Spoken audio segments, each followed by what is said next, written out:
Hey people, if you ever read the Dune book or you are the fan of the film, then let's break down the trailer together with you.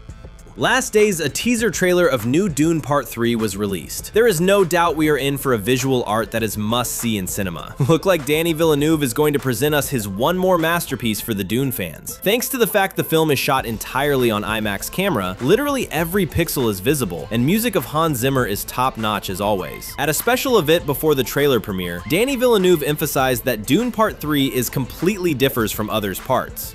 The novel Dune Messiah is a rather intimate drama, telling more about palace intrigues than about warriors in the desert and space battles. Therefore, the director, adapting the book, decided to expand on it to show Paul's true tragedy. If the first film was contemplation, a project about a boy exploring a new world, the second part was a war drama, then the third part can be called a thriller. It is more intense film and it will feel completely different. So let's move to plot details. The trailer begins by immediately revealing the consequences of Paul Atreides' gender choice at the end of the second part. It was ended when Chani fleeing into desert as a holy was began and Paul's decision to marry the princess Irulan. The ascension of Atreides to emperor of the known universe has unleashed a war that spans to the entire universe and which will result in the deaths of the billions of people, at least if we believe the future introduction to which he has access. However, in the trailer, Chani and Paul have already reunited by the time the third part begins. They also talk about their future children, who will become a central characters in future books. In this scene, Paul still has a long hair, rather than a bald head he sports in other scenes. Moreover, both characters do not look old. That means the opening scene is close to the end of the second part, because the events of the second book take place 17 years later. An important detail concerns the Chani's blue scarf, which has a significant meaning in Freeman culture. As per the books, it is called Nizoni, and is worn by a Freeman woman who has already given birth to a son or is pregnant. However, in the films, the meaning a bit changed. The authors confirmed that the scarf symbolized the feelings, and is worn whenever the Freeman woman falls in love. That's why in the end of the second part, Chani did not have a scarf because she had a disagreements with Paul. But now we can see the scarf on the heroine, which means they have managed to improve their relationships. In the trailer, we see Baby, but it is known that studio hired teenagers to play the grown-up Leto and Ganima. So the film definitely will include the storyline of grown-up children for the next part. Another detail is associated with the ring shown. It belongs to House of Atreides, and Paul presumably put it in Chani's hand, which may be a sign of his allegiances. But there is another option, which is that Paul gives the ring to his younger sister so she can lead the Empire. The second variant is more realistic if you follow the book. By the way, Alia Atreides, played by Anya Taylor-Joy, has much more screen time. There is even a shot where she dressed in all white while being worshipped by Freemans. The trailer also features battles on new planets led by Stilgore, played by Javier Bardem, and Paul himself. Surprisingly, there are quite a few scenes depicting the Holy War that swept across the galaxy under the rule of the new Emperor.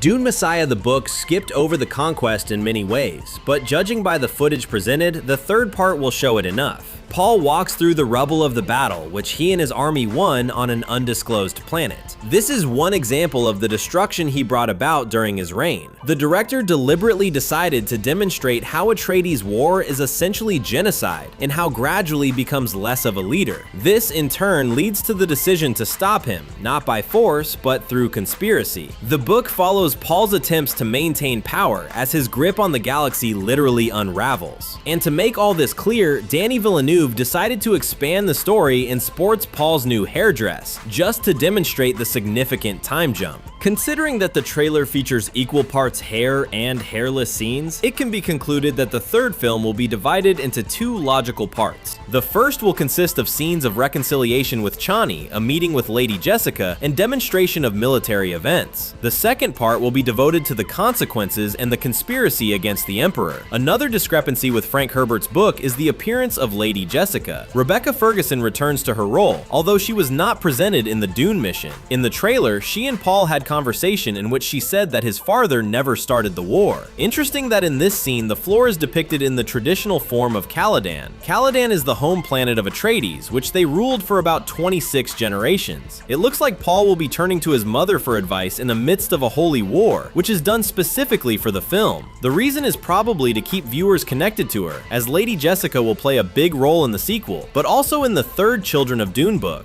Princess Irulan, played by Florence Pugh, is Emperor Paul's wife, but does not support his rule. She is seen repeatedly in the trailer in dark interiors on the way to one of many secret meetings. It is not difficult to guess that she is playing her own game against her husband, and the political subtext will be felt much more acutely. Her relationships with Chani also does not give her a peace, and she will plot against Chani's pregnancy. But it's possible that the film will leave out some details. And of course, I cannot ignore the new characters. We see the Jason Momoa's return to the franchise, but this is not Duncan Idaho, but a completely new being, resurrected from his body and mind, but with new abilities. Jason Momoa's character Duncan Idaho died in the first film while defending Paul Atreides and Lady Jessica from the Emperor's elite Sardaukar soldiers.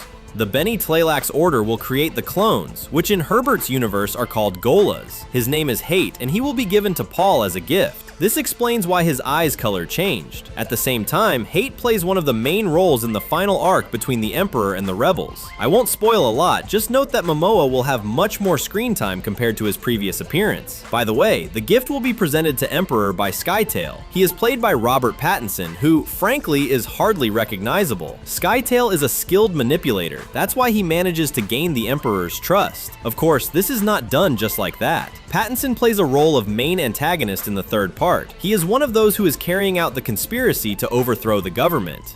Overall, the trailer is quite detailed, although its purpose is more to demonstrate the epic nature of what is happening. The third part of Dune will be released 18th of December this year. The studio is so confident in the quality of the film that it is not afraid of competitors. Simultaneously, the Avengers will be released in cinemas. Please comment what you think about Dune trailer. See you!